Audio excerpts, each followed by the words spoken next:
Hey folks, this is Dom. We're going to be watching round 2 of the gold multicolor Roto draft. So we Roto drafted all of the sets with 20% or more multicolor cards, which was Invasion, both Ravnikas, Shadowmoor, Hounds of Tarkir, Shards of Alara. So those blocks. I had to get rid of my backdrop thing because the Cockatrice update changed all the sizes on stuff, so I'm just recording the whole screen for now. Chris won the roll. He's on top. He is playing red-green midrange. And it looks like he's got a pretty strong opening hand. He's got 3 lands, Boggart Ramgang, Gruul Signet. Jonah's on the bottom. He's playing Jeskai midrange-ish, I guess. These are both kind of midrange decks. So he has no red mana. He's got 2 red cards in hand, so it could be interesting. Breath of Daragaz can get the Boggart Ramgang in a couple turns. Alright, he drew a Cascade Bluffs. So that's pretty good. Both these players lost their first round. You don't really want to be 0-2. This is a 5-round tournament. 2 players dropped out, so this ended up just being a 6-person draft. We're playing 5 rounds, round robin, so everybody plays everyone else once, and then the top 3 go to the playoffs. The number 1 seed gets a bye into the finals. And they play the winner of 2 against 3. But an 0-2 start makes it pretty tough to make the playoffs, so.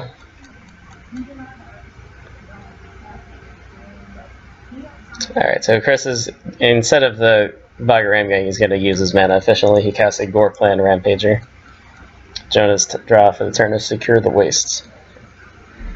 He has a lot of good plays on 4 with Breath of Daragaz and Faith's Fetters. And then Dragonlord Ojutai. So the question is going to be, can he survive long enough? Chris does have Dragonlord Atarka, and just will need 1 more mana to cast it. Oh, and Museum Mortars. That's a good answer to Dragonlord Ojutai.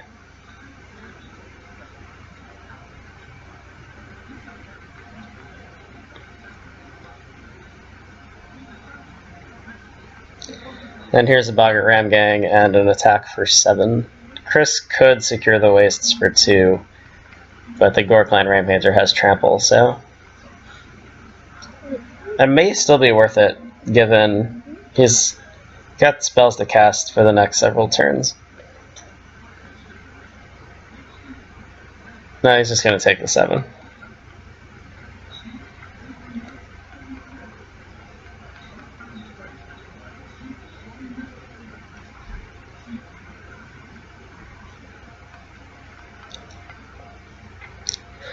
Alright, so, Supreme Verdict. That's a pretty strong top deck.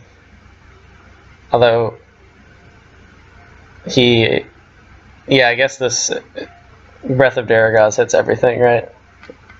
4 to each creature without flying and each player. So it does put Jonah down to 9, but it sweeps the board. That's a smart play, I think, because the Verdict can kill anything. So here I think we're just going to see an Era of the Wilds. I think I like Jonah's spot here. It's like his hand lines up quite well with what he's facing down. He has some very big spells to cast. And there's a Sphinx's Revelation. I don't think he will want to cast that just yet. It'll only be for 2 cards. So he's going to cast Dragonlord Ojutai. This will give Chris a window to kill it with overloaded Museum Mortars.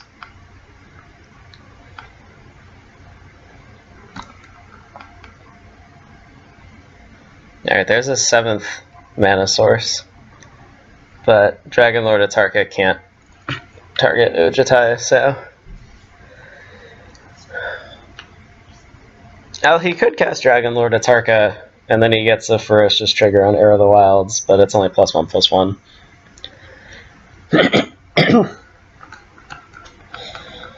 I think that's risky. I think you, especially you're down by a lot on cards.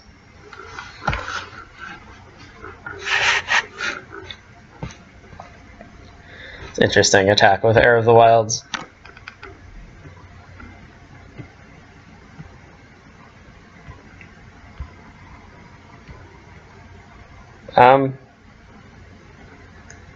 So Chris didn't kill it? Did he just miss that line?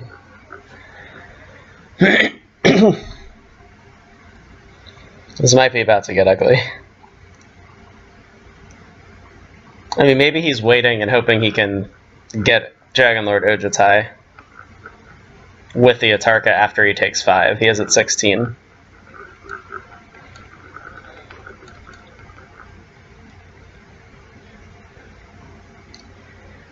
And Jonah at 7 currently.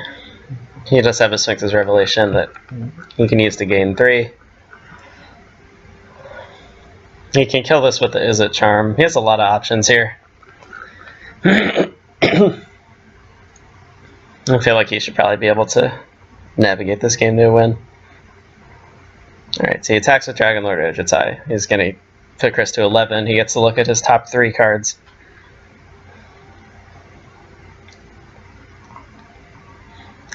Fortunately, do not have the technology to look at the 3 cards until he chooses one. Alright, so he's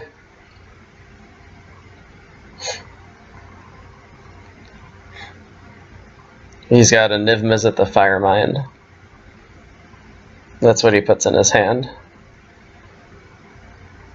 He put Izzet Boilerworks and Boros Garrison on the bottom, so take the spell. That makes perfect sense. So he is going to just leave up Sphinx's Revelation now. Probably to play around something like a Clan Defiance. If Chris goes for the Clan Defiance here, it's going to get countered by Izzet Charm, I think.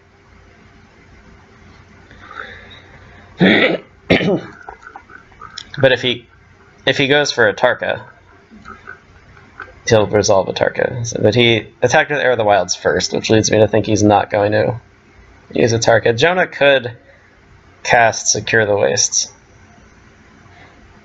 Oh, he's actually going to leave up the Izzet Charm. So he's going to secure for 3. He can throw 2 guys in front of the Heir of the Wilds. I think this is going to work out pretty well for him.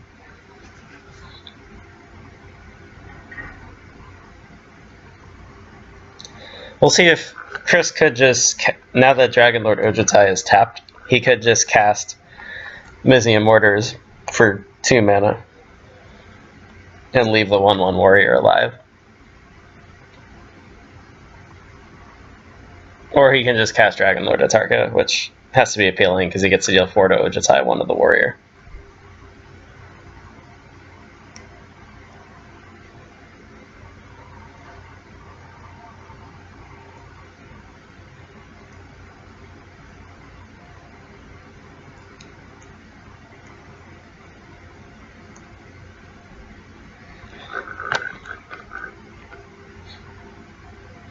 Alright, so 2 warriors trade for Heir of the Wilds.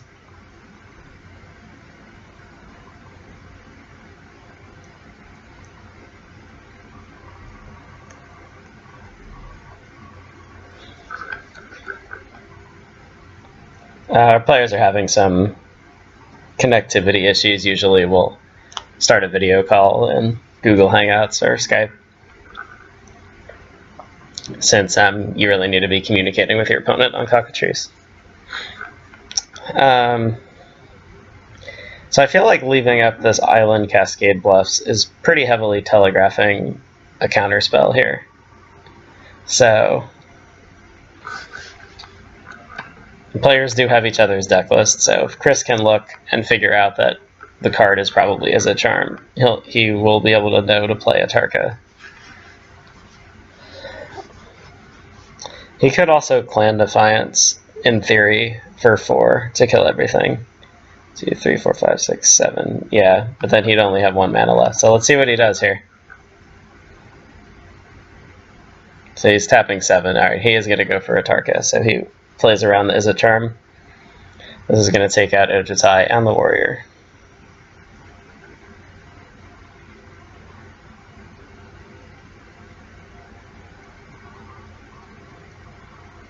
Jonah, however, does have multiple answers here.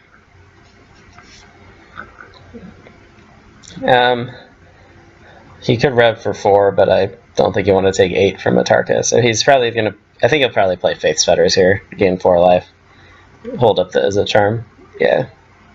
Save the Supreme Verdict in case there's a flurry of creatures. We do know that... the one dangerous thing about this play is we do know that Chris has Enoch Survivalist in his deck. He did not draw it there. Just a land.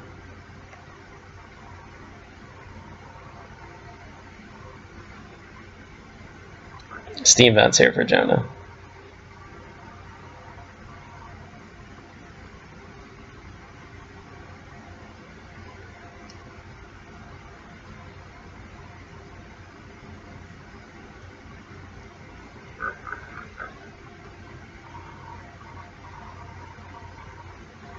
Alright, so Jonah's actually taking 2.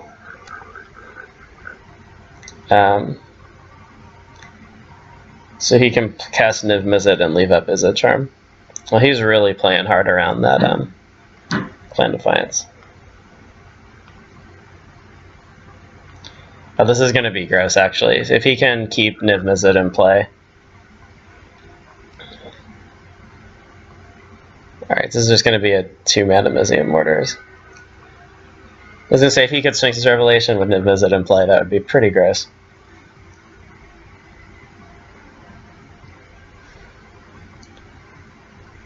So he's going to Izzet Charm, to draw 2 and discard 2 before Niv Mizzet dies, just to get the 2 damage, I think. So he draws Swans of Burnt Argyle and Teferi's Moat. So I think... you definitely keep Sphinx's Revelation. I feel like Teferi's Moat is tempting.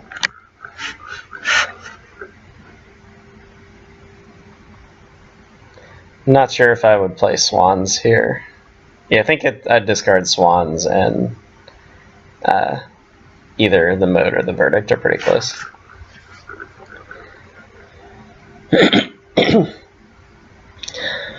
Alright, so he discards the Verdict.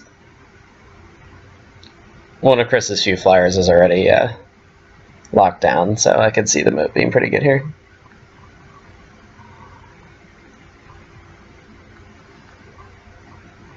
She's going to Moat and name green, presumably. So can Chris Clan Defiance for 9? He's got 3, 6, 7, 8, 9 mana. So he needs to somehow make 2 mana off of this draw. And that land comes into play tapped. Well, he's still going to pass. Interesting game here. I think, though, it's finally going to be time for Sphinx's Revelation. And that's probably going to put the game out of reach. Oh, Rattle Claw Mystic. That would have done it last turn. That would maybe not, because you can't tap it right away. It's plus 2 mana if you had it in play at the start of your turn, because you play 2 to morph it up. You pay 2 to flip it up. Then you get 3, so you're plus 1, then you tap it, so you're plus 2. So if he would have, that actually wouldn't have worked.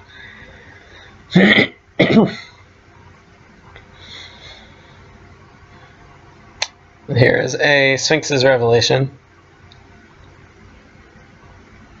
If this was the Enoch Survivalist, Chris actually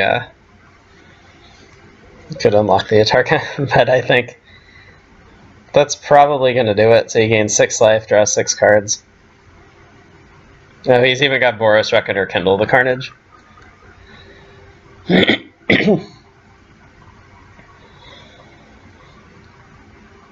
I think we're about to see a combo.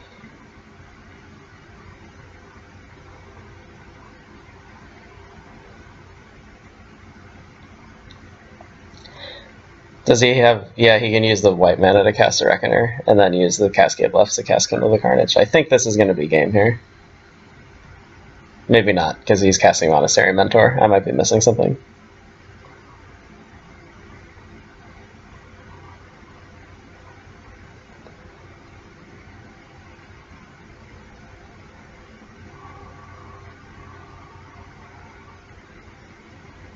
I don't think... So this card is discard a card at random. If you do, it deals damage equal to that card's converted mana cost to each creature. Then you can repeat it. I think he's about to ask me. Can you respawn something else to a morph activate ability?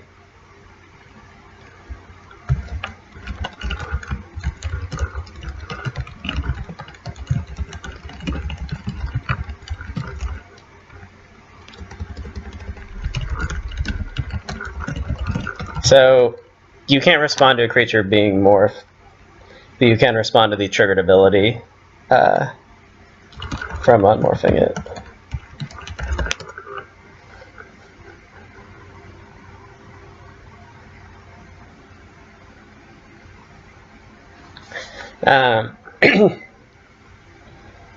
I'm a level 1 judge, despite my lack of understanding of this Kindle the Carnage.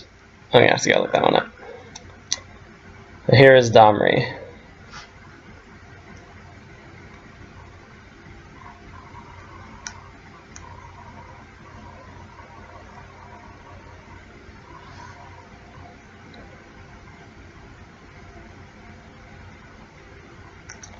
So, Atarka, even though it's fettered, can fight the Mentor here.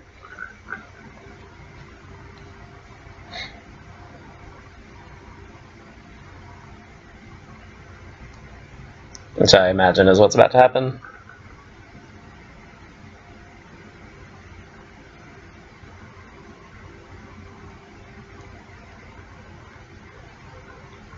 I think Chris will probably cast Fact or Fiction or something with the fight on the stack here.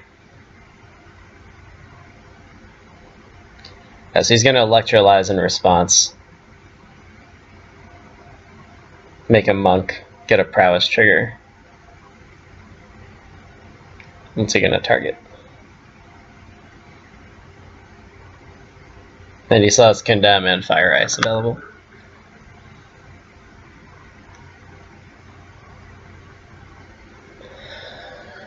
This is definitely a part where it'd be easier. It would be easier if I could hear their call, but obviously I can't be in their call and do commentary, so. Chris is going to respond by unmorphing the Rattleclaw Mystic.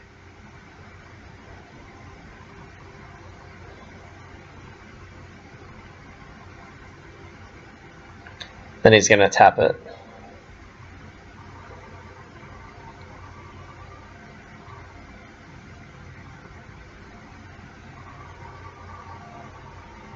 Okay, so I'm guessing that Jonah targeted one of the Mystic and one of the Domri, or one of the Morph, so he's flipping it face up to get his mana advantage here, 2 extra mana.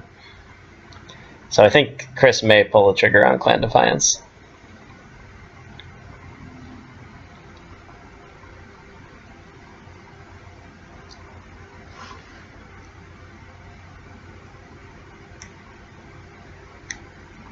So Jonah draws Izzet Signet off the Electrolyze. I wonder if Chris was using the Morph to fight.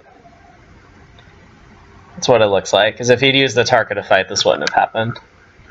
Probably should have used the Tarka to fight. Fire Ice.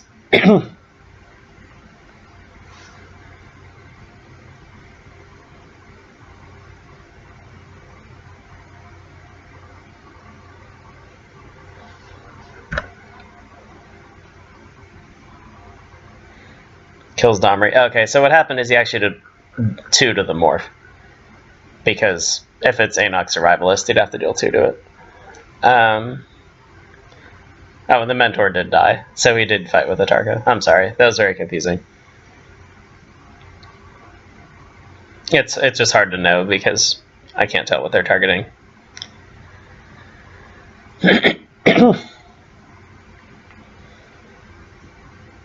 It looks like we're going to have Clan Defiance to kill a monk and go to the face for some amount of damage.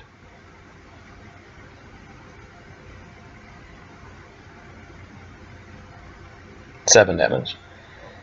When Jonah drops to 8, both players at 8, but one has quite a few more cards. Here's a Boris Reckoner.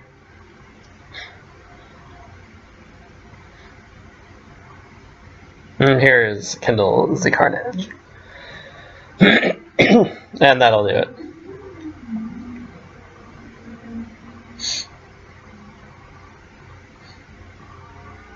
Because what I was looking at before, state-based actions are not checked until the spell finishes resolving.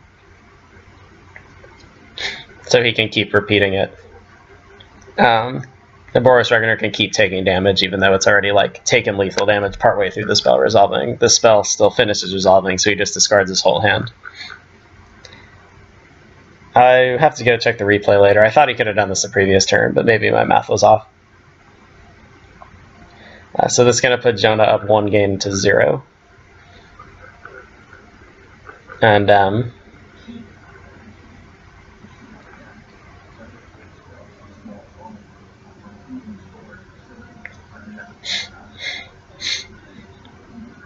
yep, so both players going to sideboard. I don't know what they're going to board in, because I don't have their deck lists. Sorry, I'm so not helpful, but if you're some random person watching this, then kudos to you. This is not fantastic content, probably, compared to Twitch or something, but I'm mostly doing this just for the players in the game and in the league to watch it later.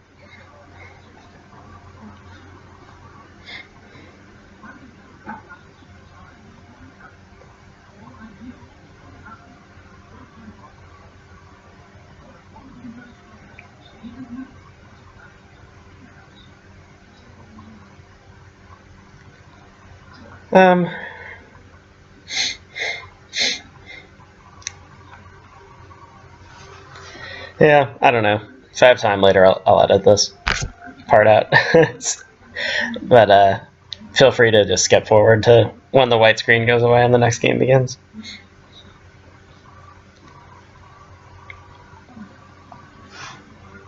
I'm defending my thesis next month, and that is why I've not had much time to update any of this stuff. Hopefully for Season 6 we'll have which I think is going to be some variety of Pauper. I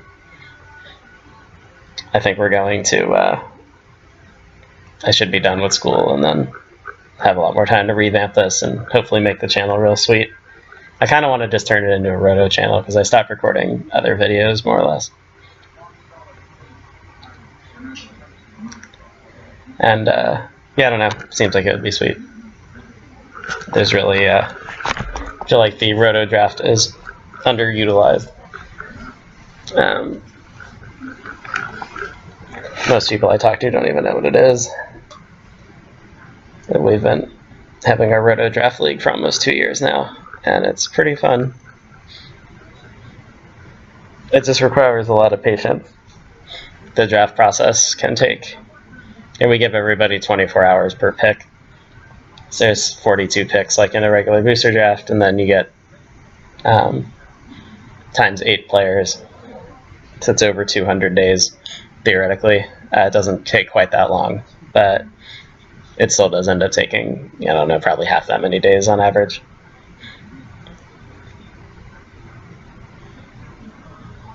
This would be 216 picks.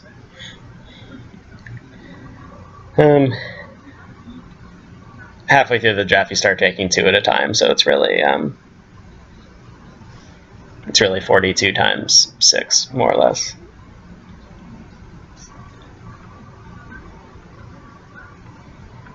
Oh no, I made a math mistake. So 42 times 8.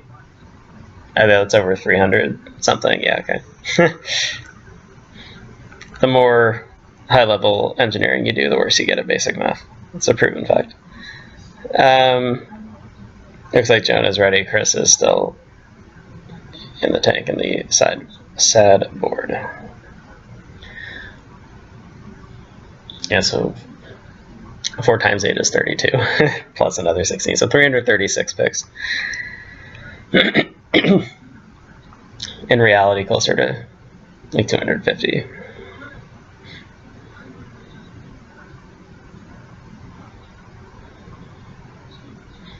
But it's something you can do during your real life because it is very slow and drawn out. Alright, Chris probably has a mulligan here, doesn't have any red mana. Yeah. Savage Twister. I didn't get a look at Jonah's hand, but he mulliganed also, and his 5 is not great. He's on the draw, though. He's got a Signet. Really needs white mana. I think I'd keep it. I think I'd keep both of these. The Scry rule really does help a lot. Probably the best. Another red source. So the Scry rule is probably the best change that's been made to Magic. And who knows how long.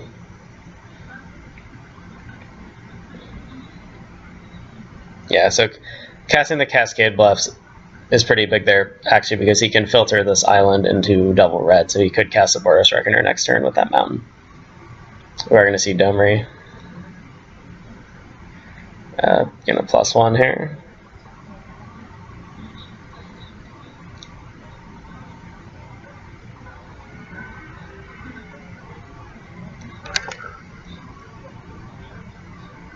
Looks like Chris did not hit with Domri.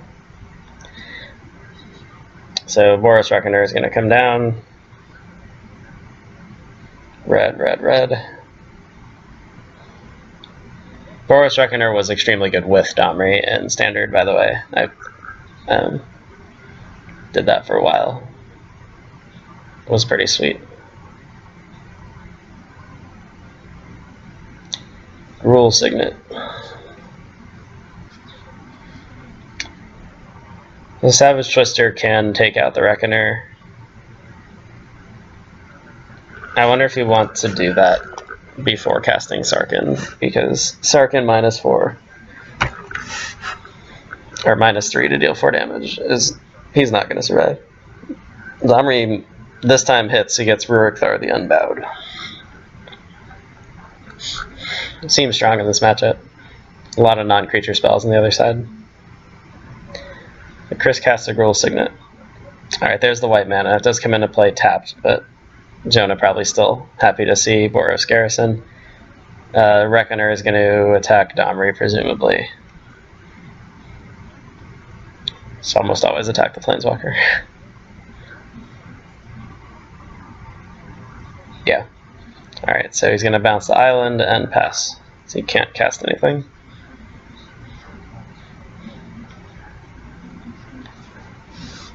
But Chris can cast Rurik Thar.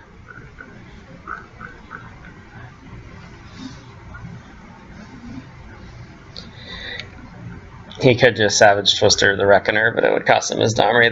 He doesn't have any clean way to answer the Reckoner. He may not in his whole deck, he's playing red-green.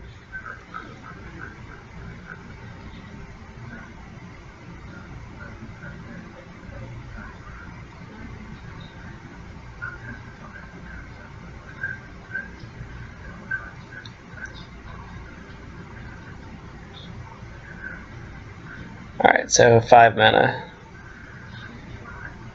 The Sarkhan becomes indestructible. He could actually cast Sarkhan, animate Sarkhan, attack for 4, and then fight the Reckoner. Like, he'd lose his Domri. But he won't lose his Sarkhan.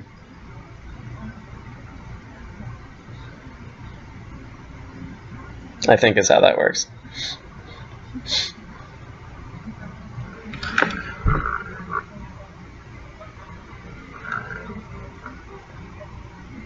He doesn't lose loyalty while he's a Planeswalker. Well, he's not a Planeswalker. Yeah, okay.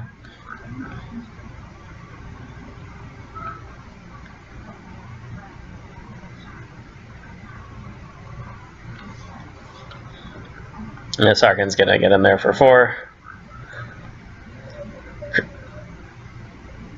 A Faith's Fetters is enchant permanent. So he could answer the Sarkhan with Faith's Fetters. Or with the Tension Sphere.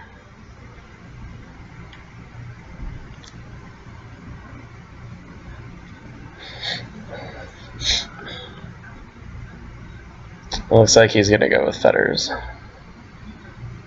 Tapping 4. I don't know why he'd leave up Cascade Bluff, so the land doesn't tap for colored mana. Could at least bluff something, but no pun intended, actually.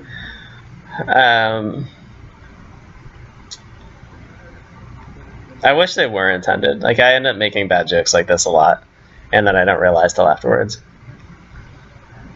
And then I'm like, I don't want to take credit for it because I didn't think of it. Alright, Rurik Thar the Unbowed. There's the Sphinx's Revelation. Jonah has so many answers here. He can probably just... He could just cast Wall of Denial. But he can probably afford just to eat it. I know he is going to cast the wall. It is awkward having 5 white cards and only one being able to cast 1. There's this Scarred Guildmage. It's pretty good here.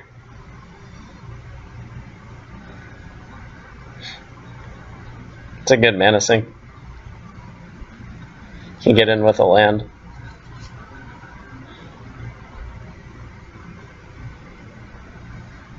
Also worth noting is that Scarred Guildmage turns it into a 4/4 elemental. It's not colored. So the Teferi's Moat can't stop the lands from attacking.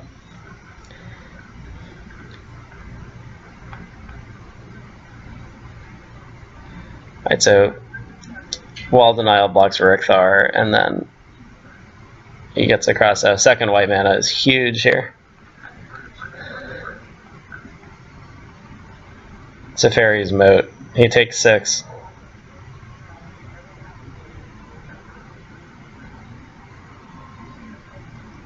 He still has to kill Rurik Thar, though. I don't think... I mean, just purge it first, and... No. This is interesting. Another land. You can animate 2 lands now. Still only getting across for 4.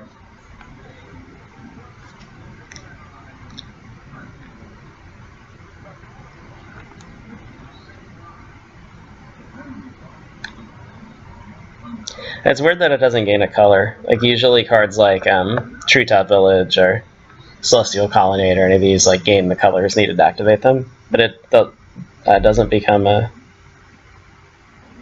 red and green. It's just 4/4 elemental creature.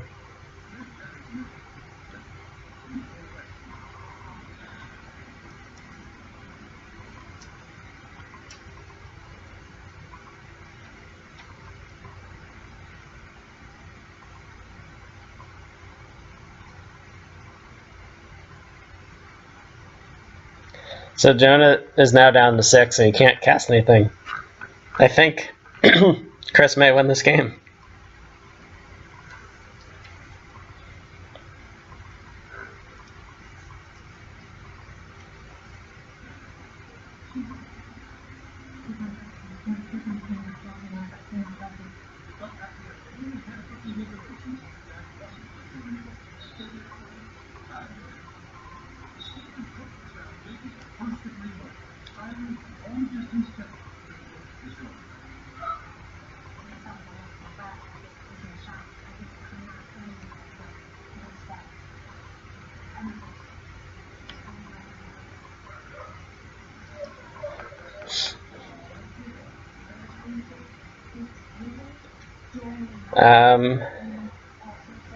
A land might have done it there.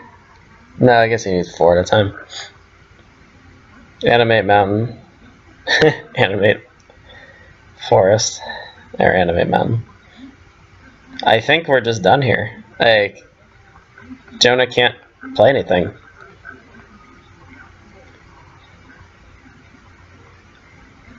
Island. Yeah, he had to draw a creature. That's it. Wow, that was a strange ending to the game.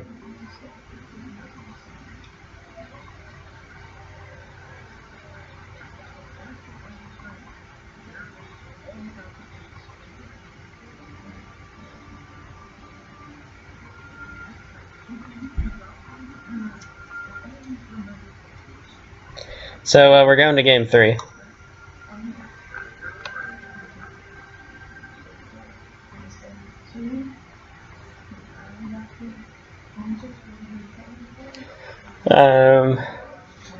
Yeah, I don't know. We didn't, other than the Celestial Purge that never got cast, I don't think we saw many sideboard cards there. I guess the Savage Twister is probably a sideboard card. It never got cast. But yeah, Rurik Thar, you don't, you gotta respect the Rurik Thar.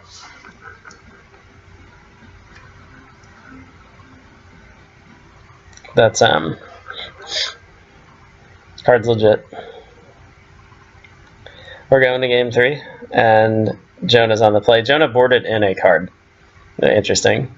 Like, he went to 41. Chris has 41 always. This is, Chris has 2 double red spells and only 1 red mana. Jonah's hand looks fine. Chris mulligans into, probably much better. Turn 3 Domri, turn 4 Serac.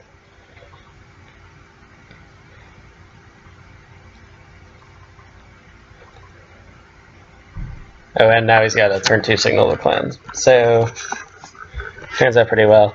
Does he end hostilities? Alright, so Azorius Chancery on 2 for Jonah. Doesn't have to discard this time. Spearbreaker Behemoth. That's probably a sideboard card. So it's a 7 mana 5/5. It's indestructible. It makes other things indestructible.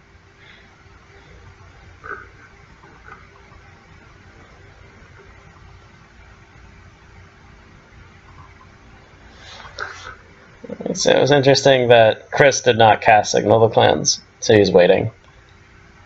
So maybe he's going to try to hold it to get a larger creature later, maybe. Domri's going to resolve here.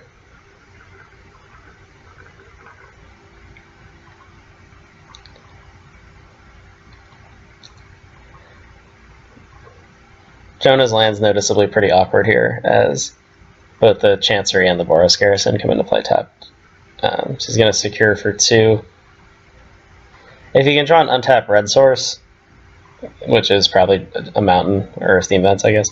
No, you do fetters. And so he could attack Domri for 2 and then kill it with fire. Kill it with fire. That's not an option though.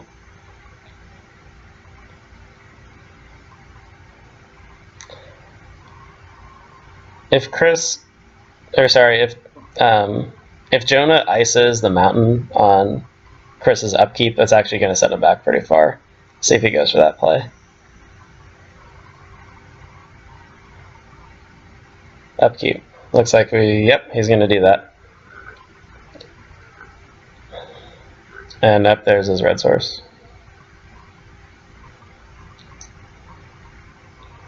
Of course, now Domri's going to be at 3, so that's not super relevant. I expect we'll see Chris cast Signal the Clans this turn. There's an argument for casting it main phase. Since it's your only non-creature spell, you know, the opponent has access to negate, although they might not have brought it in. Oblivion Ring. So he's got 5 mana here.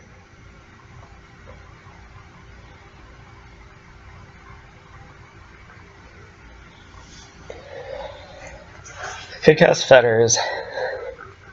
Could cast Wall of Denial, Celestial Purge. That seems like an okay turn. Although, it's weird casting it into end hostilities. But he's just gonna pass. Sarkhan the Dragon Speaker. Well, that's, I'm sure he's gonna want to purge that. Domri plus. Reveals Dragonlord at Sarkhan. Seems good.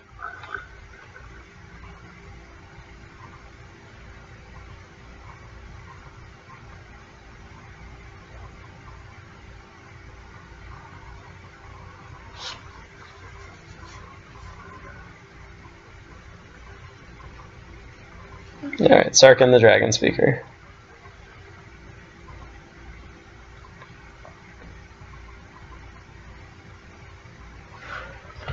So if you're not Celestial Purging this, I'm not sure what you're gonna purge at all. Because this way you kill Sarkhan and...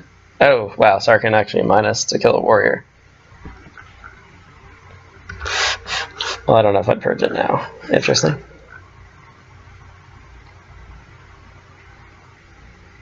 It turned out to be a very shrewd play here. Jonah has no way to kill Domri now. He drew planes. Interesting game. So now, but now the warrior is just going to kill Sarkhan.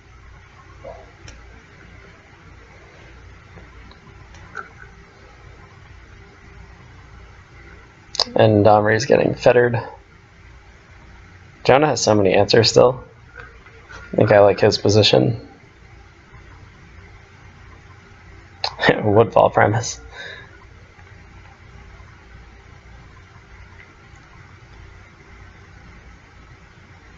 So he's going to cast Surak. You have to cast Signal of the Clans now, right? Well, it's an instance, you do it later, but still.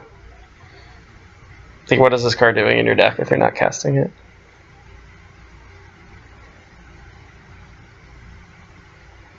Soulfire Grandmaster. Is that a combo? I think that's a combo.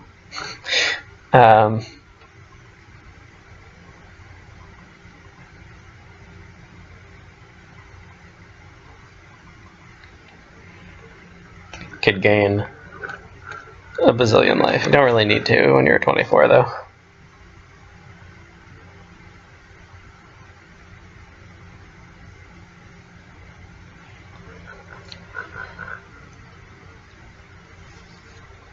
I think he actually doesn't have the mana. Because he needs 2 blue or red. He needs 4 total blue/red. He's only got 3 right now. To kindle the Carnage and bring it back. So I guess putting it back in your hand's kind of useless when you're discarding stuff anyway. Alright, here's Signal of the Clans. Aenoch Survivalist, Indrik, Stomp Howler.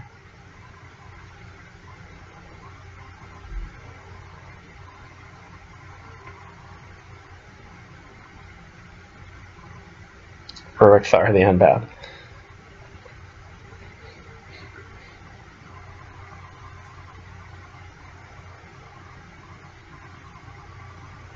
So you're going to choose one at random, I believe is how this works.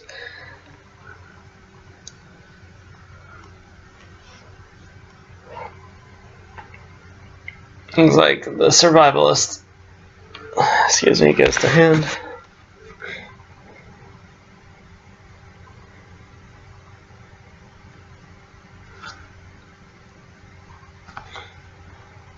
Rumbling Slum.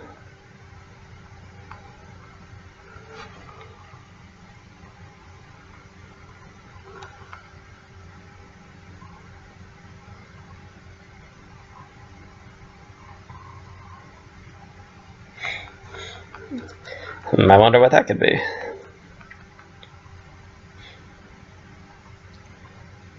So turning it face up.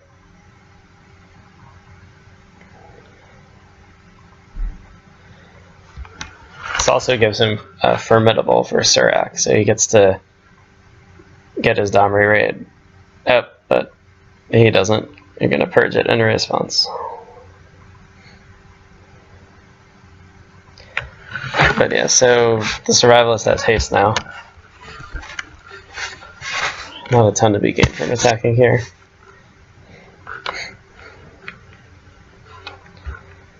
So Jonah could just put the wall on the Surak and then take 3 and then hit him back for 2 and gain 2.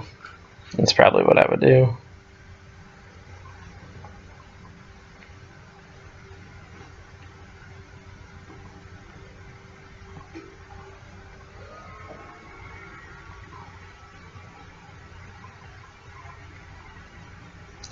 Chris can draw a couple lands. He's got some pretty big finishers here.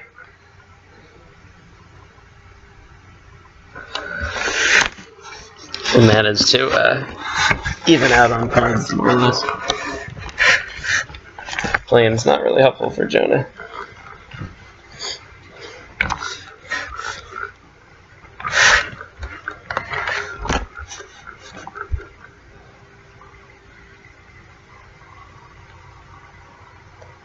think I would just chip in with the Soulfire and be done.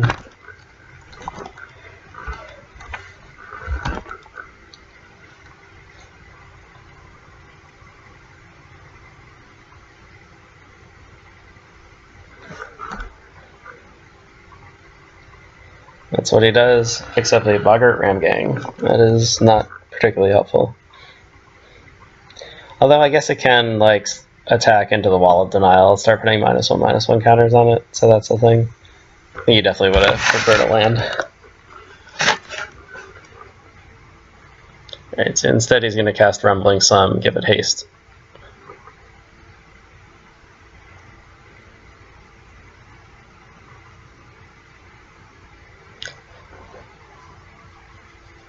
Might be time for Jonah to cast this End Hostilities. Yeah, with the jump block. Chris has so much gas here.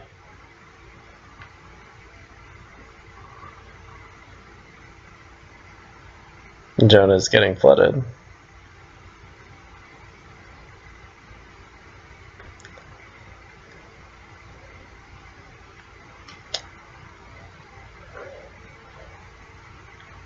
Alright, so I would attack for 2.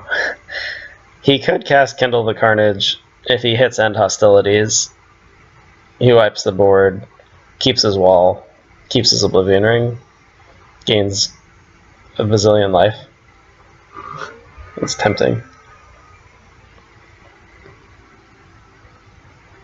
But if you hit the Oblivion Ring, then it's less good. Alright, he's just going to end hostilities. Oh, he used the... That's sweet. He used the Soulfire Grandmaster.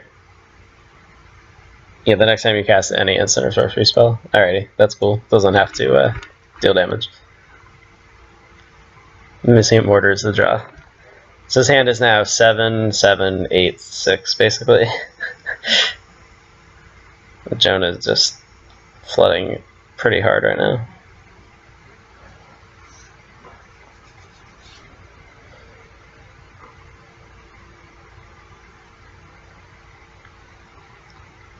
That's sort of a land. Zerta Druid. I would just cast it, I think. Yeah. If he wraths you again. Maybe there's a Condemn. That's pretty good. He's probably just going to try to condemn the Boggart Ramgang. He has no way of knowing that Chris's hand is just loaded. I mean, when he draws a land, it's going to go crazy.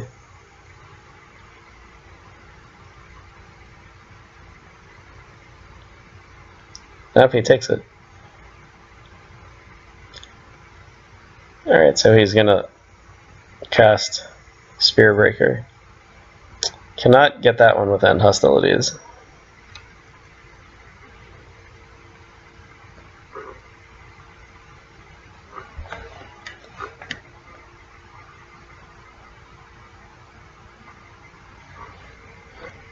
Few Nyans dare hunt the Gargantuans. They're regarded not as animals, but as forces of nature. Breath of Daragaz is a little sketchier. I guess he could cast that and cast Oblivion Ring. That would kill everything. He could Oblivion Ring a Spearbreaker and then try to condemn the Ramgang, I guess. It's amazing he has 5 removal spells in hand, and it seems still like he can't really... It's going to be hard to get through all these large beasts. And Goblin Warriors.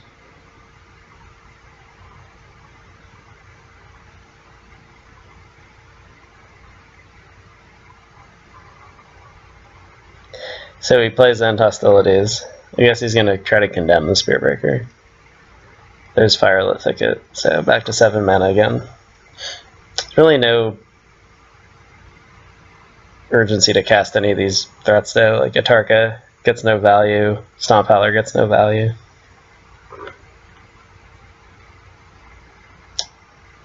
Chris gains 5 life, he's at 21.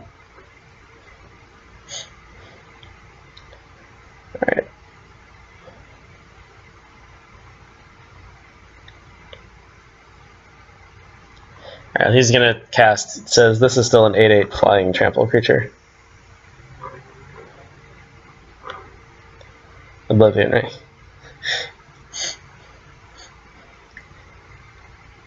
This could get ugly, actually. Now the Stomp Howler gets back Atarka. And there's a Shivan Oasis. So you can Stomp Howler back as Atarka and then next turn cast Woodfall Primus. That seems good.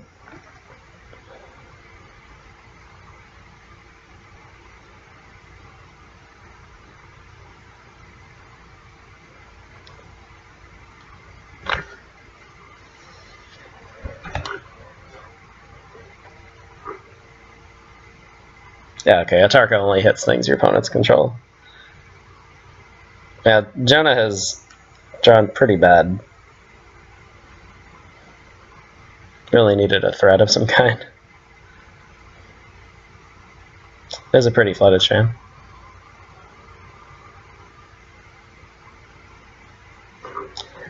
I hate how basically impossible it is to get the expeditions, because they're so cool. But they're just so absurdly expensive. It's not just like foils or something, where it's like, yeah, you're paying a little too much for this, but it's not the end of the world. But like these things are just so off the charts expensive. $100-something Scalding Tarn. I'm just like, yeah, I'm not doing that. All right, Jonah just scoops him up, so that'll do it for this match. Chris gets a 2-1, moving to 1-1. Jonah falls to the precarious 0-2. And some interesting games, pretty sure. Game 2 could have gone differently if Rurik Thar got taken out. But yeah, interesting wording on Scar Guild Mage proved to be the difference. And then Chris takes game 3 with some strong high-end draws. And yeah, we'll keep an eye on the channel for more Roto draft videos.